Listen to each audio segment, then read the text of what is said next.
Michel, c'est à vous. D'accord, bon, eh bien, je suis très heureux d'être là, et on m'a proposé de lire quelques passages de ce livre, donc octogénaire, que j'ai publié pour mes 80 ans. Donc j'ai 88 maintenant, ça fait 8 ans que j'ai publié ce livre. J'ai publié en même temps un autre livre dans la maison Gallimard qui s'appelle 16 lustres. Un lustre c'est 5 ans, et alors 16 lustres ça fait 80 ans. Alors il y a 80 poèmes, donc il y a 10 parties, et il y a en tout 80 poèmes. Alors je vais vous en lire quelques-uns. Portrait de l'artiste en salopette. Alors, depuis un certain nombre d'années, depuis fort longtemps maintenant, je suis toujours habillé en salopette. Et c'était ma femme qui me faisait ces salopettes. Et le modèle vient d'un patron ancien, mais elle l'a fait évoluer peu à peu, donc ce sont des modèles uniques. Alors, maintenant, elle n'est plus là, mais il y a des couturières qui peuvent me faire des reproductions de ces salopettes, mais en général, je prends maintenant des salopettes du commerce, c'est-à-dire des salopettes que je commande sur Internet et qui sont des salopettes de menuisier ou de maçon, qui ont un avantage d'avoir ici une longue poche pour mettre le mètre pliant, et ce qui me sert pour mettre mon plumier. C'est une pochette japonaise dans laquelle j'ai divers crayons pour si j'ai quelque chose à écrire. Voilà. Alors, voici donc un portrait de l'artiste en salopette. Fabriqué avec des tissus, glanés aux 4 coins du monde, muni de poches mesurées pour passeport, billets d'avion, porte-monnaie, stylo et clés, agrémenté d'une ceinture qui n'est certes plus nécessaire pour maintenir le pantalon, mais qui sert dans les randonnées pour accrocher vestes et sacs, si diverses qu'elles puissent être, l'essentiel est dans le bouton. Autrefois, je portais cravate, en essayant de les varier, fleurs ou dragons, damas, rayures, mais je ne parvenais jamais à trouver la juste mesure du serrage, ou bien c'était lâche, ou j'étouffais dans ce licol comme si j'étais un pendu. Or, pour parvenir à me faire pardonner ma libération dans salons ou cérémonies, l'essentiel est dans le bouton.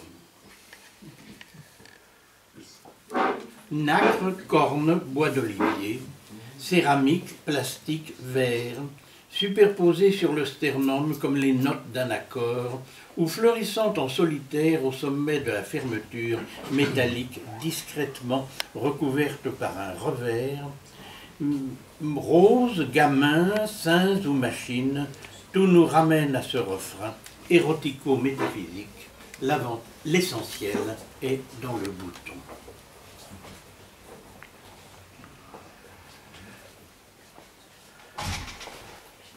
À la recherche de la rose perdue. On se réveille dans la blancheur. Qu'avons-nous vu dans le brouillard de la forêt désenchantée? Le long de tes branches, fouillant ton écorce, le long de tes rives, captant tes reflets, le long de ta neige, flairant tes échos. Battement d'innocence au seuil de ta caverne, bruissement de confiance dans ta respiration, frisson de tes ramures au lac de mon attente. On s'éclabousse dans la noirceur, la glu, la poix, la boue, le froid, grille fermée, grelottement. dans les souterrains où sifflent les vents, semant les épines entre les pétales, les bourgeons brûlants murmurent leurs cendres. Au glas des effarés, les animaux s'égarent, les morts abandonnés répandent leurs entrailles sur les trottoirs crevés, entre les tas d'ordures. On continue sans trop savoir si on tiendra jusqu'à la nuit, si quelque oreille vous entendra. Une porte s'ouvre dans le crépuscule, lampe sur la table, vin dans la bouteille, la nappe et la soupe, la chaise et le lit. Comment vous remercier, amis dans ma détresse? Vos regards sont un baume sur mes bouquets d'échardes, votre silence dore ma fatigue et mon deuil. On est trop seul entre ces draps, ressassement dans l'insomnie, tout s'éparpille vers les ténèbres. Mes mains de charbon cherchent vainement traces de la flamme qui les ravivait. Mes yeux de glaçons grincent dans leur trou. Un par un, les fantômes détachent leurs silhouettes devant la vitre opaque où leurs ongles inscrivent sur l'étendard du givre leurs revendications. On se réveille dans des parfums inattendus d'un jour d'été, avec fumée sur l'horizon. Dans mes deux orbites veillent des oiseaux. Dans mon tabernacle, le pain et le sel, prêts pour le retour de la bien-aimée. Toutes les élégances, les soupirs, les éclats préparent la rencontre sur les canaux d'Éden, où les ombres m'accueillent comme leurs gondoliers. La roseraie sous la neige. Il reste quelques boutons noircis, quelques feuilles rousses, quelques fruits comme du cuir, ou le ventre d'un bouvreuil, frissonnant, ébouriffé.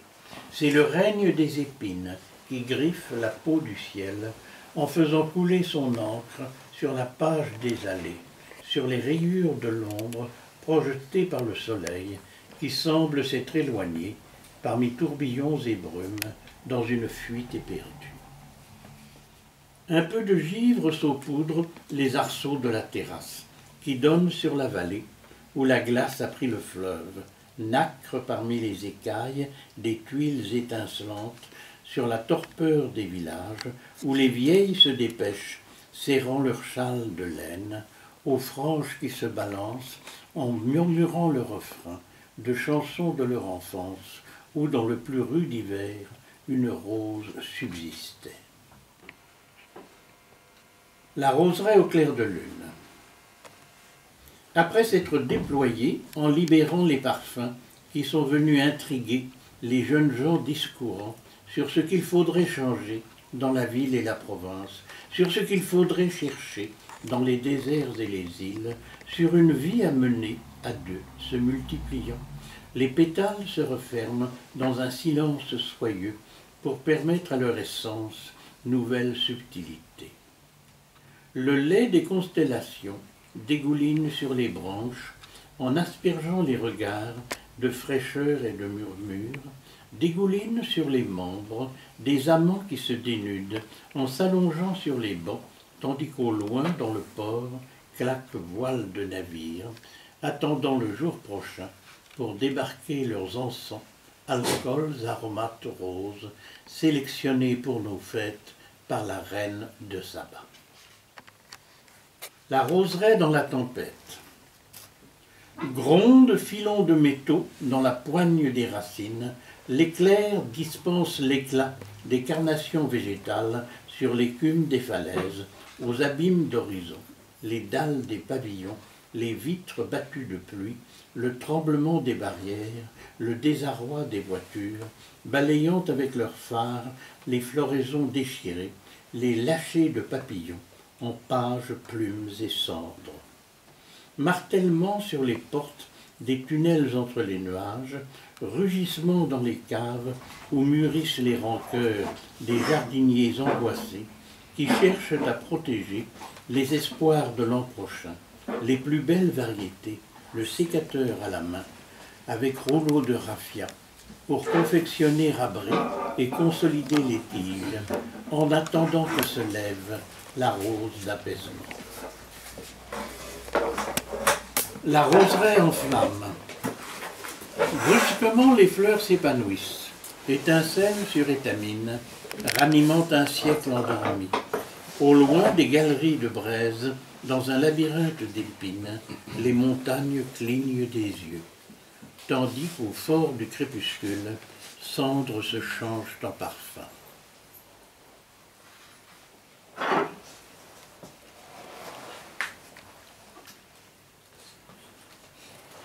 Stèle pour le temps. Alors il y a en exergue un mini-poème de Guy Vic. Personne jamais n'ira sur la tombe de celui-là. Tu parles de qui? Du temps. A-t-il jamais été jeune? On ignore son enfance, la date de sa naissance. Avant lui, c'était l'attente. Mais cela dure aujourd'hui. Est-on déjà dans le temps? Nous y rentrons sans arrêt. Les anciens lui accordaient longue barbe et grandes ailes, des membres très amaigris, tous les signes de fatigue, mais pourtant courant toujours, volant sur tous les obstacles, sans pouvoir se reposer. Il lui donnait une faux pour dévorer les moissons, les armées dans les batailles, les enfants subitement, les foules pendant la peste ou les tremblements de terre, les incendies et déluges. Un sablier dans la main, qu'il retournait chaque fois qu'un côté s'était vidé, mais il était fissuré et laissait filer les grains qui roulaient sur les chemins pour fausser les mécaniques. D'autres l'ont représenté, balayant sans s'arrêter inscriptions et feuilles mortes sur la route parcourue par les familles cherchant à retrouver les vestiges d'une maison disparue.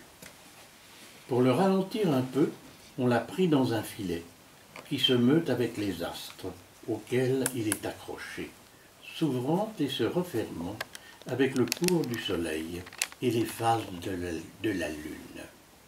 On lui a fait un château de 365 chambres, plus un petit cabinet qu'on ouvre tous les 4 ans, dans lequel on a pendu les robes abandonnées avant qu'elles soient usées. Il ouvre chaque matin la serrure d'une porte qui se couche sur le sol près des portes précédentes. Le bois devient du papier que le vent peut soulever et disperser dans les douves.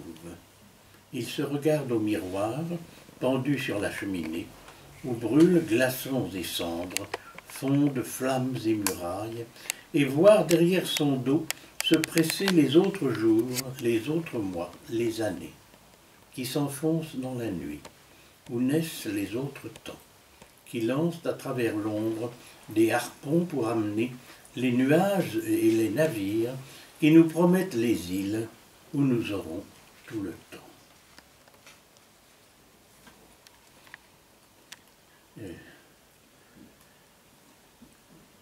L'étoile absinthe, ça c'est un poème que j'ai écrit pour quelqu'un en Suisse qui fabrique encore de l'absinthe et qui a demandé à beaucoup de gens de lui faire des étiquettes pour l'absinthe.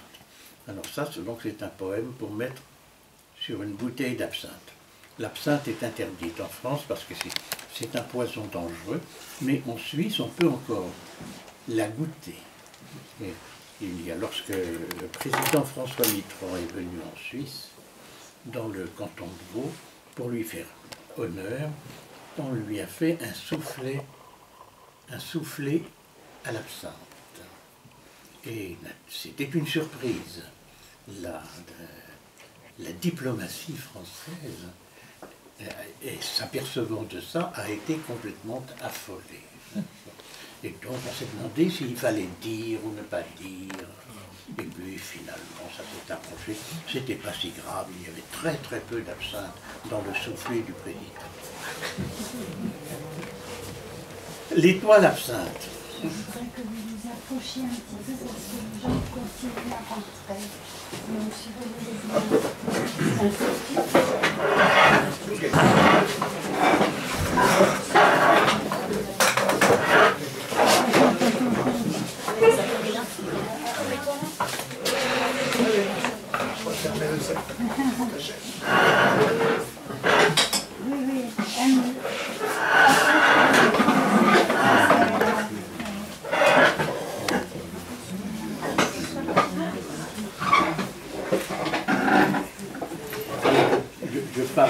du poisson fugu.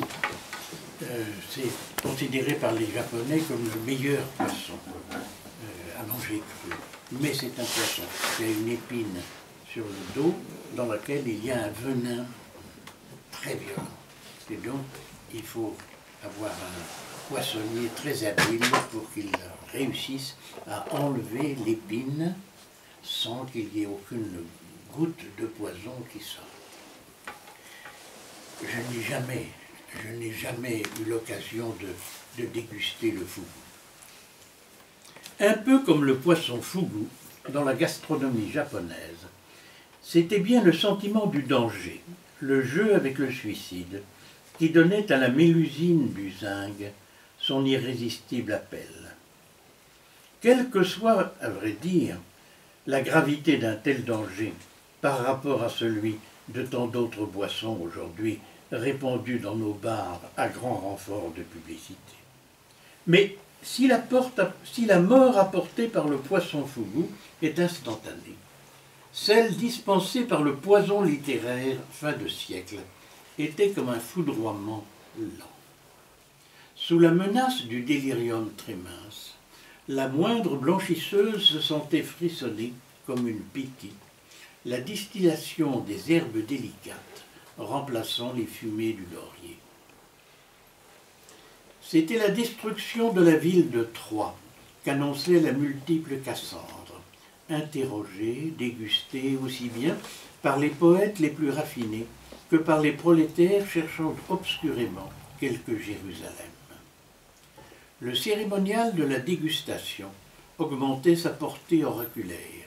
Le lent ruissellement de l'eau de la carafe sur le sucre, porté au-dessus de la surface liquide par la cuillère, crible ou grille, tombant en pluie fine, provoquait aussi spectaculairement que possible la formation de nuages clairs dans les humbles grâles des soirées perdues, entre les faïences des brasseries ou les moisissures des estaminets, évoquant les déflagrations des grands soirs, commémorant les fusillades, la transformation en poussière des monuments de l'injustice, et dans cette écume, la naissance de l'Ève future Vénus. Aussi, lorsque les charmeuses sectatrices de la grande prostituée faisaient partager leurs filtres pour en dénuder voluptueusement dans le palais une inéluctable amertume, après les septuples développements des voiles de la douceur, elle savait que ce n'était pas n'importe quelle herbe de nos champs qui pouvait fournir cette vénéneuse perle verte ou grise, car parmi tant de manifestes et proclamations, journaux, meetings, revues et banquets littéraires, il était nécessaire de réveiller, sous les halles et les métros, l'inoubliable Babylone aussi bien pour sa fatale condamnation que pour son interminable transmutation en jardin suspendu. L'absinthe seule transmettait l'arôme de l'Apocalypse.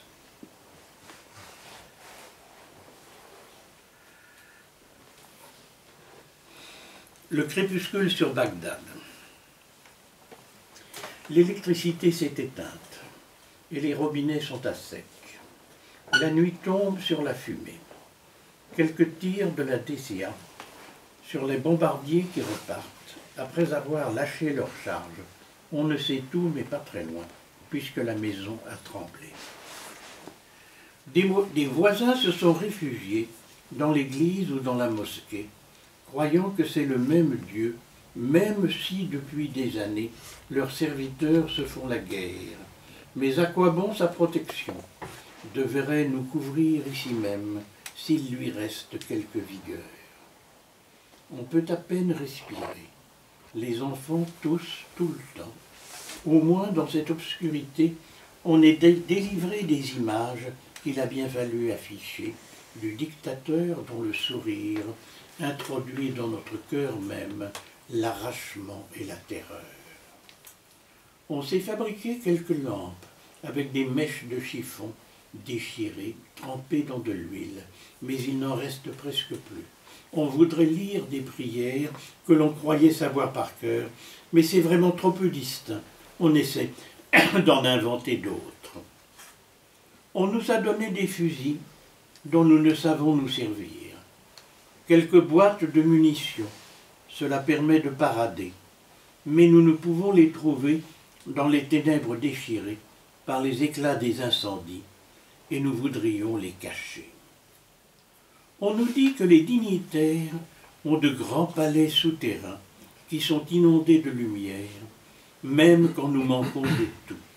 Mais nous ne les avons pas vus, et nous savons que la peur règne, même sur les dalles de marbre et dans les festins les plus fins. Il nous faut tenter de fermer ce qui nous reste de fenêtres. Pour l'instant, c'est une accalmie, mais alors on n'y voit plus rien. Donc nous n'avons plus qu'à chercher le sommeil au fond de nos chambres, où les cauchemars des enfants persécutent nos insomnies. De quoi demain sera-t-il fait? On dit qu'il ne peut être pire qu'aujourd'hui, mais on le disait déjà tous les jours précédents, et l'on se forçait même à dire qu'il serait meilleur, mais comment y croire après tous ces mensonges, la spirale des déceptions. L'aurore sur Bagdad. C'est incroyable, le silence nous est rendu non seulement après ces semaines d'horreur et lents bombardements intenses, et après tant d'années de bruit, outre défilés militaires, la circulation des camions qui ne cessait toute la nuit. C'est incroyable, le soleil reparaît dans le ciel, soudain dégagé de fumées et nuages, découvrant les dévastations qu'on ne pouvait que deviner, et nous découvrons nos visages dans les fragments de nos miroirs que nous ne pouvons pas laver. Qui sommes-nous? Que reste-t-il de nous et de tous nos amis? Aujourd'hui, réussirons-nous à nous tirer des mauvais pas? À qui faudra-t-il donc sourire? Qui sont ces gens dans leur machine? On se croirait au cinéma, mais là on sait qu'on peut sortir. Quelles boutiques vont rouvrir? Quand l'eau va-t-elle revenir? Tous ceux qui avaient réussi à installer dans leur cuisine quelques bons réfrigérateurs n'ont qu'à jeter son contenu. Il leur faudra désinfecter. Mais à quand le désinfectant? Va-t-on nous permettre d'aller jusqu'à l'hôpital pour savoir qui des absents a survécu? Mais quand nous aurons réussi à découvrir notre blessé, sans doute on nous avertira qu'on ne peut rien faire pour lui, faute de place et de remède. Les enfants lâchés dans la rue, comment pourrait-on les tenir quand on n'a rien à leur donner? Reproduisent dans les gravats la façon dont ils interprètent les événements de ces nuits et de ces journées très obscures, miliciens contre américains, prenant des mines pour des jeux. Quelques-uns ne reviendront pas, mais les autres rapporteront fièrement trophées de pillage qui ne nous serviront à rien, quand il ne faudra les cacher, mais surtout pas dans la maison, car on pourrait bien la fouiller.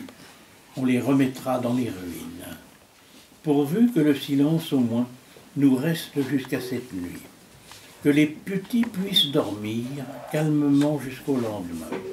Quant à nous, combien faudra-t-il de semaines pour que s'apaisent les déchirements des questions, les tempêtes de notre aurore?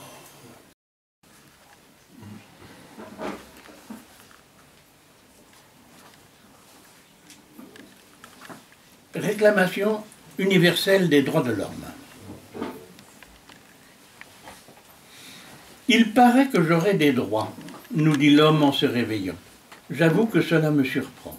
Durant des siècles d'esclavage, on nous a fait forger des armes pour les retourner contre nous, en nous payant de beaux discours, plus quelques sous pour nous saouler. Et puis nous voici dans la rue, on nous dit restructuration, technique et mondialisation, on nous promet monts et merveilles, mais nous sommes laissés pour compte, et tout ce qui nous est resté, c'est le droit d'attendre au guichet pour qu'on fasse valoir nos droits. On me dit que j'aurai des droits, dit la femme, ouvrant ses paupières.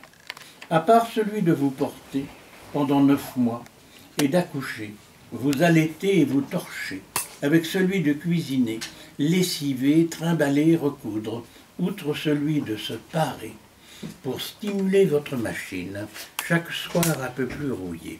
Quand vous arrachez notre voile, à peine fendu pour nos yeux, on a seulement toléré, en nous mesurant la parole, que nous partagions vos travaux, sans que vous allégiez les nôtres. Il parle fort peu de mes droits, balbutie l'enfant qui se dresse, l'œil sur le trou de la serrure, pour voir ce que font ses parents quand ils ont fermé la lumière, dans ma chambre, en s'imaginant que je m'endors paisiblement, alors que mon âme fermente. Si nous parvenons à poser les questions qui nous préoccupent, ils se détournent l'air gêné, en nous rappelant nos devoirs, se drapant dans leur héritage dont ils nous lèguent les lambeaux, sans nous expliquer la manière dont nous pourrions en profiter. Questionneurs de tous les pays, de tout âge, sexe, couleur, unissons-nous pour réclamer le droit de connaître nos droits, pour rappeler à leurs devoirs ceux qui voudraient nous empêcher d'ouvrir la fente de nos voiles, d'agrandir le trou des serrures, pour établir l'état des lieux dans une terre en déshérence, pour rapetasser l'espérance qui s'effiloche au cœur des bourses, au cours des bourses, pour délivrer notre regard et multiplier nos travaux en loisirs de reconnaissance et concerts d'improvisation. Bon, voilà. Si vous voulez, je peux en dire.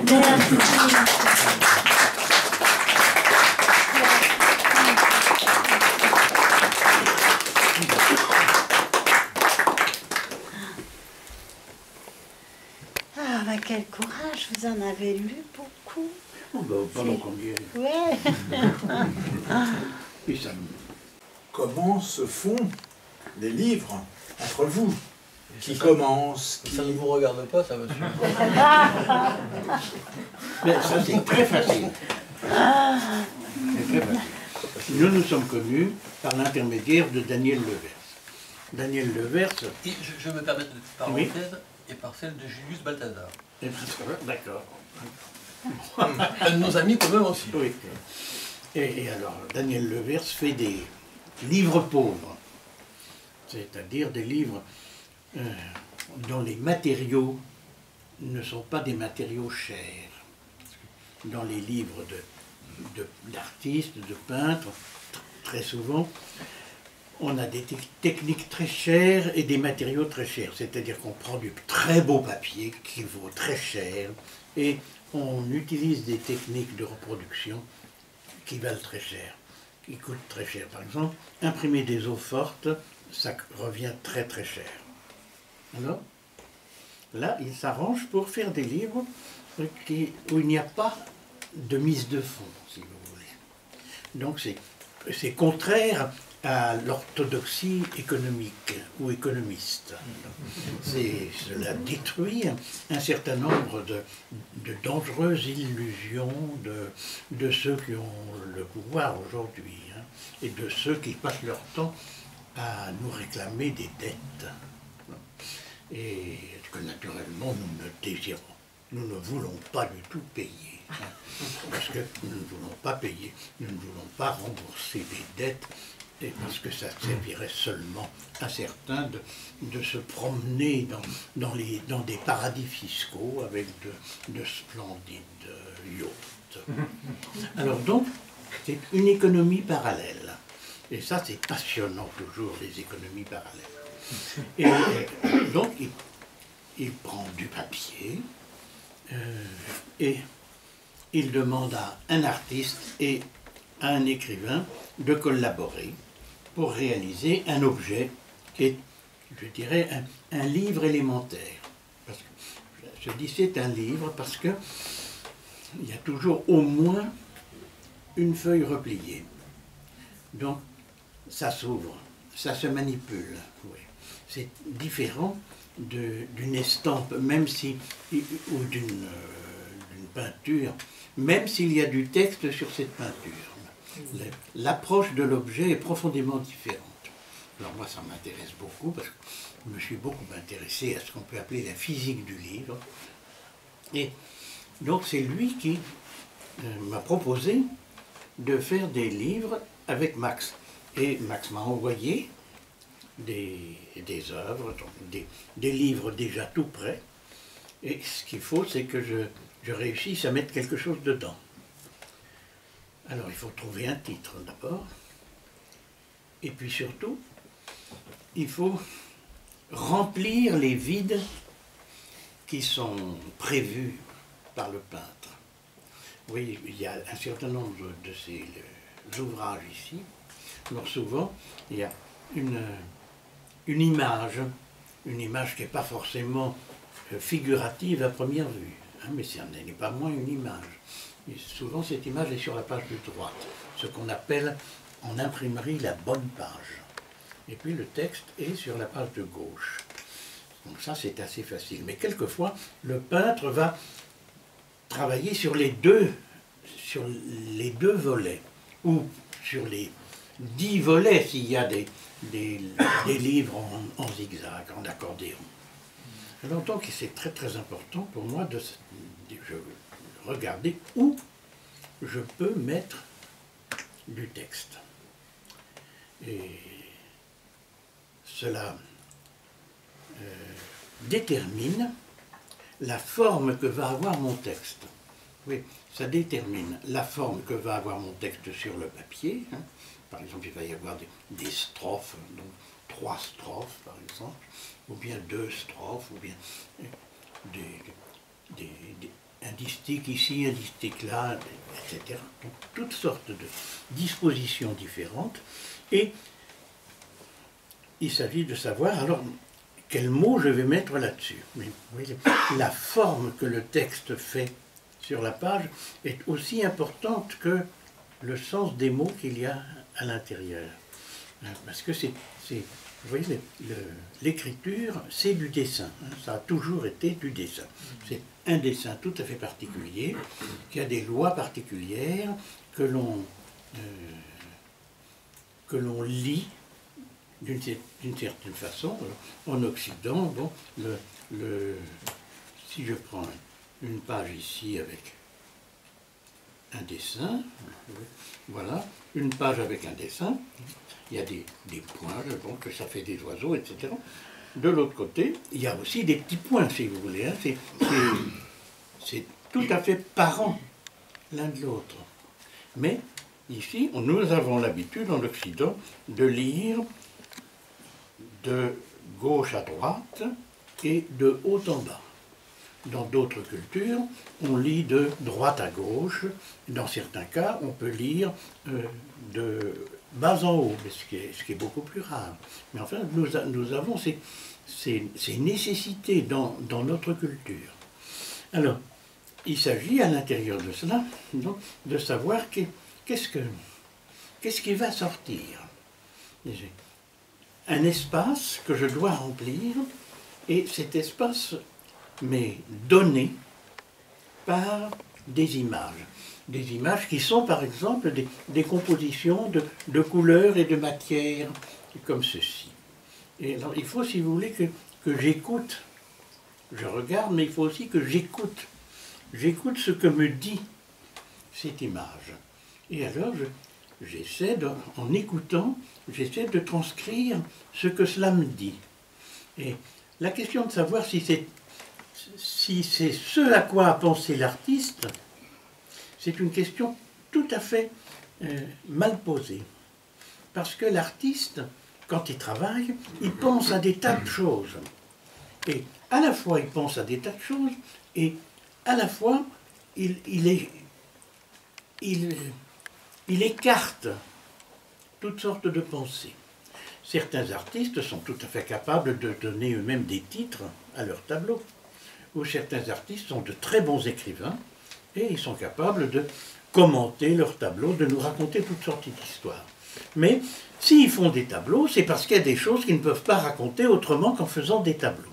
C'est pourquoi, même ceux qui sont de bons écrivains, par exemple, je pense à Alechinsky, par exemple, qui est un très bon écrivain, eh bien, ils ont besoin d'avoir d'autres écrivains qui les écoutent, qui leur disent ce qu'on peut voir et ce qu'on peut entendre dans leurs images. Et si l'artiste se reconnaît dans ce qu'on lui fait dire, alors ça marche. Et il assume le texte qui sort de ces images. Et à ce moment-là, ça marche et ça continue. C'est-à-dire qu'on fait d'autres choses. Le dialogue continue. Avec Max, nous avons dû faire une trentaine ou une quarantaine de livres maintenant. Oui, plus que ça, oui. Ben voilà. Oui, c'est beaucoup. Il y a des artistes avec qui j'ai fait plus de 100 livres. Et vous voyez, puisqu'ils continuent à m'envoyer des images, des livres tout près, eh bien, c'est qu'ils sont contents. C'est que la conversation marche. Alors, aujourd'hui, je travaille, disons, dans la correspondance postale. Hein. J'aime beaucoup le papier, j'aime beaucoup toucher les choses. C'est pourquoi, pour l'instant, je ne fais pas de livre d'artiste avec le mail. J'ai besoin d'avoir la poste. Alors la poste marche plus très bien maintenant. Hein. La poste autrefois marchait beaucoup mieux qu'aujourd'hui, mais ça fait rien, il reste un peu de la poste, et tant qu'il y a de la poste, on peut faire des livres d'artistes d'une certaine façon. Lorsque la poste marchera encore plus mal, eh bien, on fera des livres d'artistes avec des ordinateurs. Seulement, évidemment, ils auront des caractéristiques tout à fait différentes.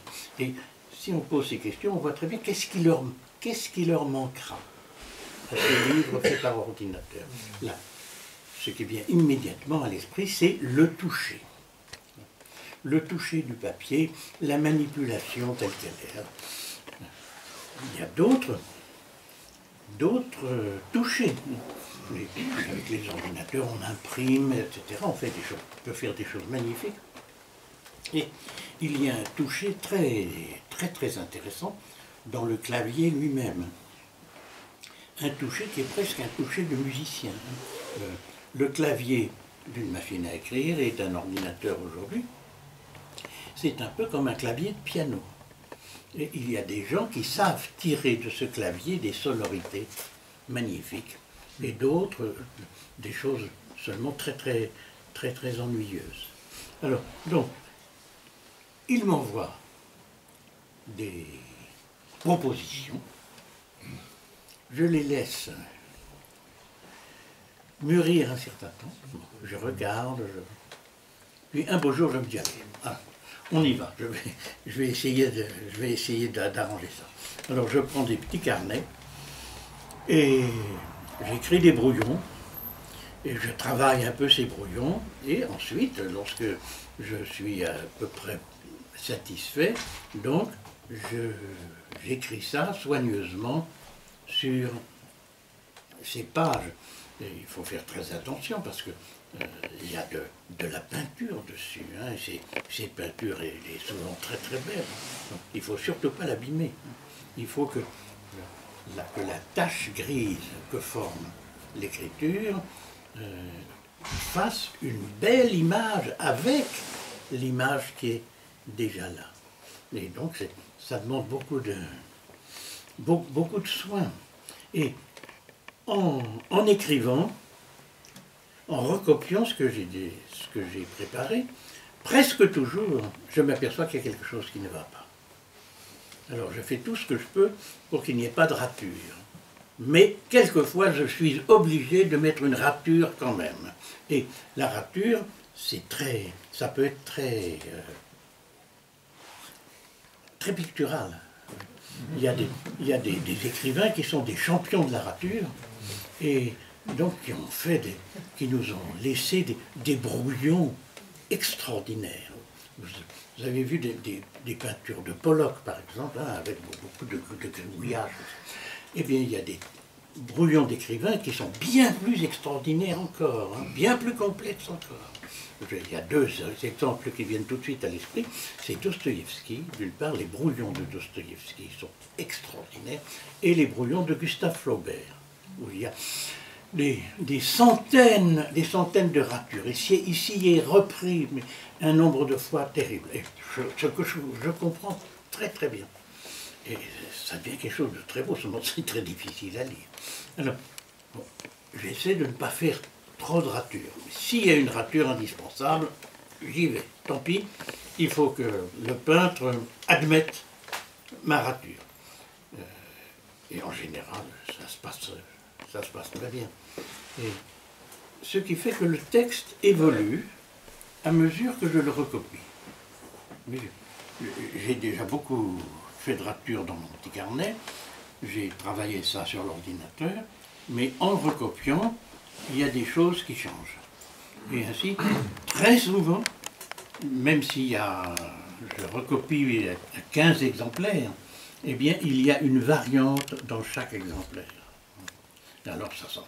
Pour les professeurs d'université futures, évidemment, ça c'est un bonheur, hein, c'est formidable. Oui.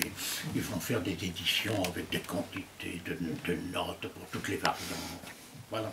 Alors, mais ayant été professeur d'université moi-même, je sais à quel point c'est une nourriture bénie pour les professeurs. Voilà. Alors voilà comment ça se passe. Une fois que c'est écrit, eh bien, je garde quelques exemplaires et puis les autres, je les envoie soit à Daniel, soit à Max directement, parce que quelquefois ça passe par lui et quelquefois ça va directement. Et en général, ils sont contents. Et je sais qu'ils sont contents parce que ils me renvoient d'autres choses. Je dis, ah bon, eh bien ça va très bien. Alors j'espère faire encore beaucoup de travail avec Max. Et d'autres. Bien sûr. Voilà.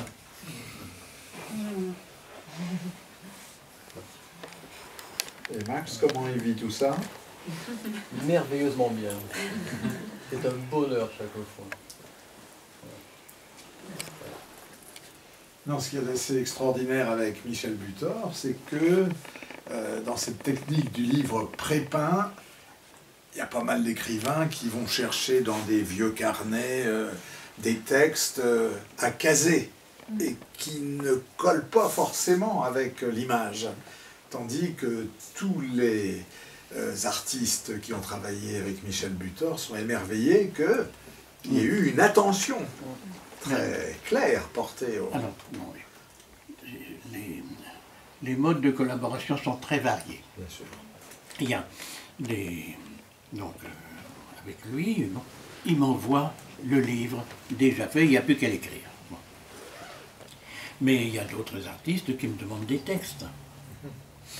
Et il y en a d'autres qui me demandent de reprendre des textes que j'ai déjà écrits. Alors, évidemment, ça je suis flatté, hein, bon, donc je leur donne toujours l'autorisation, bien sûr. Mais vous voyez, des gens me demandent des textes avant qu'ils fassent leur peinture. Et donc j'écris des textes pour eux. J'écris des textes pour eux, mais en sachant, oui, en jouant sur ce que je sais de leur peinture. Donc je sais à peu près comment ça va fonctionner. Et après ça, quand je reçois la réponse figurative ou la réponse picturale, alors en général, moi aussi, je suis très content. Je me dis, tiens, ben ça, là, il s'en est bien tiré. Donc il a bien lu, ça a bien poussé. Donc, c'est une... vous voyez, c'est une espèce de correspondance en profondeur. Ce sont des lettres d'un type spécial et ce sont des lettres où on ne dit pas simplement ce qu'on sait, mais où on va fouiller beaucoup plus que ça. On découvre quelque chose de soi-même en se livrant à des expériences de ce genre.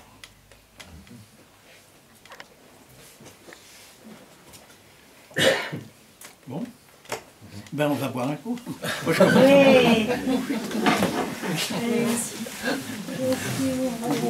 Merci beaucoup.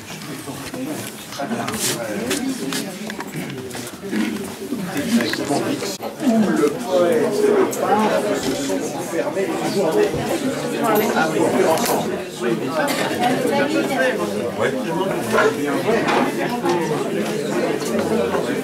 voilà, oui, oui. Je ne vois pas le meilleur enfin, Henri Texier, on va faire avec ma cachine. LE. N-E-U-2-L-E. Alors, Oui, je vous ai même fait une rature. Je vous ai même fait une rature. Vous venez de dire Alors, l'intérêt des ratures. N-E-U-G-I, 2L égale E. de lui. C'est une vieille famille du Boulonnais. Ah, très bien. Je ne suis jamais allé à Jamais vous y êtes allé. je sais pas, il y a une partie de ma famille qui vient de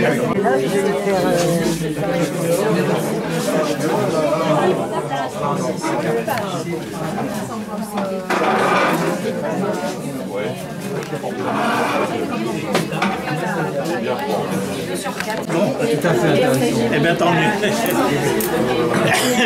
Merci beaucoup. Valérie, c'est pour ça que j'ai choisi les titres de Paul Valéry, c'est que j'ai dit, je vais donner une partie des livres courts au lieu d'être dans un seul lieu. On peut créer des dentelles, des dessins. Donc il y a 7 qui est...